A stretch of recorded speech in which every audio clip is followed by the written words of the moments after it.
Lying in the coffin, Sao Shiant felt it began to move.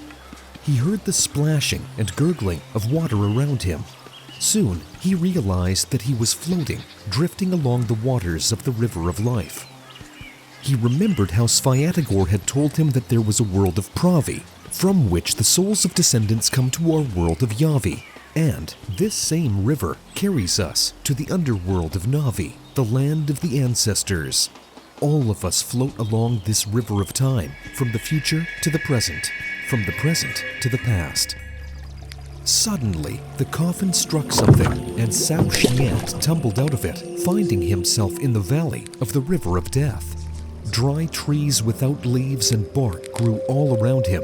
They were so decrepit that they seemed like they could fall over at any moment. On top of one of them, the bird Div sat, crying out with an otherworldly voice.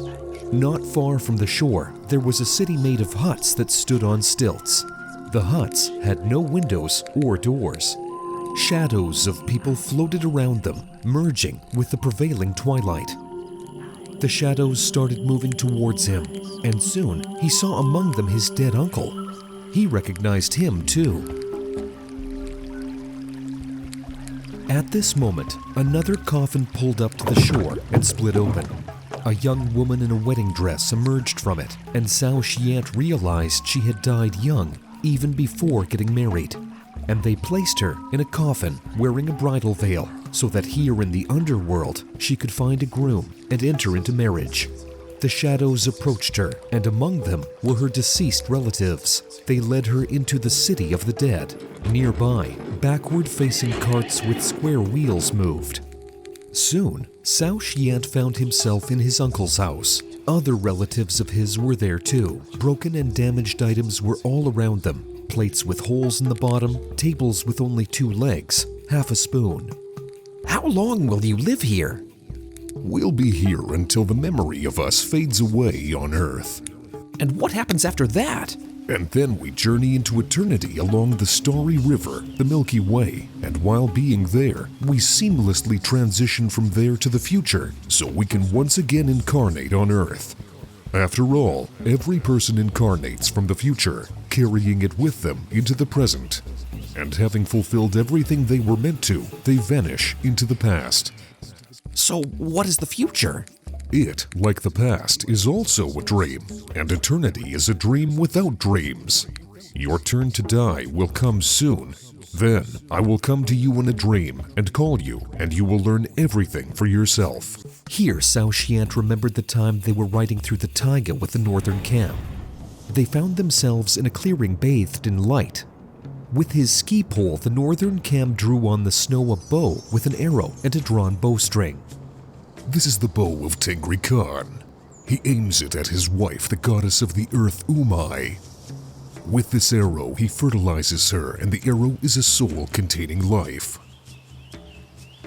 Its feathers are the soul of I, the tip is the soul of Kut, and the shaft holds the souls of Bos, Taios, and Sur. Umai grants people and all beings a physical body. That's why Tengri is the god of eternity, the archer, and Umai is the target. His bow is held by 2 entities, Ulgen on the right and Erlik on the left, which also takes part in the creation of humans. After death, all these souls scatter to their creators. Death shatters the arrow, like in Russian fairy tales. Ivan shatters the needle which contains Koshchei's life. I ascends to Tengri. Bos takes the form of a bird and flies to Ulgen. Taios turns into a fish and heads to Erlik. And Sur, resembling the outline of a human figure in the clouds, ascends to the god who sent it to Earth with its destiny. Everyone has their own destiny to serve on Earth, whether it's to Erlik, Ulgen, Tengri, or Umai, to Zion or Yake. Kut, however, departs as a deer to the descendants of your lineage. Sao Shiant pondered this new knowledge about souls. Meanwhile, the old Cam continued into the taiga, with Sao Shiant following him. In the evening, after returning from their hunt to the chum, the old Cam showed him a drum. Look, you see, the drum is Tengri's bow, its replica. Of course, the drum itself is a bow. Here is the string.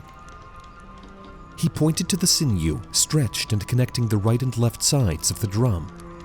And the arrow. He pointed to the handle, connecting the top and bottom of the drum. Indeed, the handle looked like a little man. Is the owner of the drum. Why is it a little figure and not an arrow? Because the arrow itself is a living being, in this case, a person who has all these souls. The ancients also said that this arrow is the phallus of Tengri, with which he fertilizes Umai. Look at how many symbols are contained in a single image. And here's the map of the world, depicted on the inner part of the drum, which represents everything we've been talking about. At the bottom was the river on which the boat was floating. This is the river of life, and the boat represents a person moving along the river from the future to the past. On top, there was an image of the Milky Way made of stars. This is the celestial river, along which a person moves from the past through eternity to the future after death. On the left was the moon, Erlik's world, the underworld, and on the right was the sun, Ulgen's world, the world of the future. The northern Cam explained. Not everyone's souls develop equally. Some people leave a lasting memory of themselves, and that memory outlives them. Or the person simply lives in their own mind, trapped in the past. Such individuals nurture the soul of Taios, which lingers in the world of Erlik after death. But there are those whose ideas outlive them by 100 years or more. They are all forward-looking, full of plans, projects, and dreams. These people have a long-lasting soul of Boz, and it embarks on a journey to the world of Ulgen after death. There are also shamans who perform rituals, travel in their spirit doubles in dreams and in wakefulness. They develop the soul of Syr, and after death, it lingers with the god who sent them to Earth. Often, such shamans appear on Earth, or in the dreams of people, and after their physical death, they manifest as a swirling vortex, rotating counterclockwise. They race across the Earth and carry out their deeds. People of power who accomplish great feats possess a strong soul of Kut. This soul can sustain others and achieve many things in this life. It remains in their deeds and belongings, and such possessions can become objects of power. Through these items, another person can draw strength from the soul of Kut. People who realize that life is fleeting, that everything emerging from the world of dreams instantly turns back into a dream, a memory, and those who remain awake in their dreams, remembering themselves in the dream, develop the soul of I and journey to the world of Tengri after death. There, shamans live eternally because they have permanently separated their soul of I from the external dream. The old Cam fell silent at this point. He sat by the fire, took a komuz, and started playing a melody that seemed to incorporate various aspects of his soul. Sao Shiant sat by the fire, gazing at the design on the drum, pondering the paths of the souls. It reminded him of the 3 paths from fairy tales. Now, he knew that the left path led to the past, the right to the future, and the straight one to eternity. After bidding farewell to his uncle and relatives, Sao Shiant once again headed to the River of Life to continue floating on his coffin ark into the world of eternity, Slavi. When he approached the river, he saw an unsightly old man and woman heading upstream against the stream of the river into the earthly world. They were Mor and Mara. They came to bring misfortunes, sorrow, illnesses, and death to the living. They came to hasten people toward old age and carry those whose time had come to the world of Navi. But there were people on Earth who Mor and Mara spared, killing them slowly and inconspicuously. They even left some of the Earth's wealth, accumulated during life, to take with them into the underworld. These were primarily the sorcerers and servants of Mor and Mara, as well as those who accidentally got involved in their work. Gravediggers, those who washed the dead, mourners, and others. They also favored those who created death or its tools, and Mor and Mara provided them with their protection.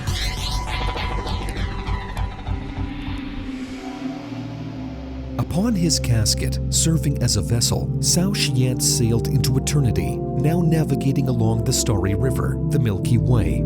Soon, everything disappeared, himself, the casket, and the river. This was when he realized that he had arrived in eternity. There was only emptiness and light, emptiness and tranquility. It was impossible to determine how much time had passed. It might have been an instant, or perhaps a century, but Cao Xian reappeared along with his coffin. He found himself in the eternally creative land of the future, Pravi, which reminded him of descriptions of paradise. Here, the sky was clear and the sun never set. Plants and flowers thrived everywhere without withering. Beautiful flowers. Enchanting music wafted in from somewhere. Cao Xian approached a palace nearby, and when he entered it, he saw celestial beings, whether gods or their angelic helpers, toiling away at creating new types of butterflies, birds, and flowers. So, this is who creates all of this. Yes, you're witnessing the great laboratory of nature. A voice, seemingly coming from nowhere, informed him. Right here, they conceive projects for new species of plants, animals, and humans, which are later incarnated on Earth, bringing forth a new future. Entering another palace, he saw the making of future minds, the Einsteins, the Edisons, the Beethovens, the Pushkins of tomorrow. Once incarnated into the real world, they would be capable of capturing the knowledge transmitted from the world of Pravi and bring a new future to Earth. It was time, and Cao Xian set out from the world of eternal future in his coffin boat, moving within it into the fragile present. Soon, he realized himself again, lying in the same coffin where he was buried. Birds were sitting in the clearing. He lay down in the grass and started to creep toward them, preparing to ambush them from his hiding spot. Suddenly, he remembered that he had been a human not long ago and had now become a cat. It was then that the entire essence of the ancient ritual of shape-shifting became clear to him. In this ritual, you transform into your totem, becoming one with it.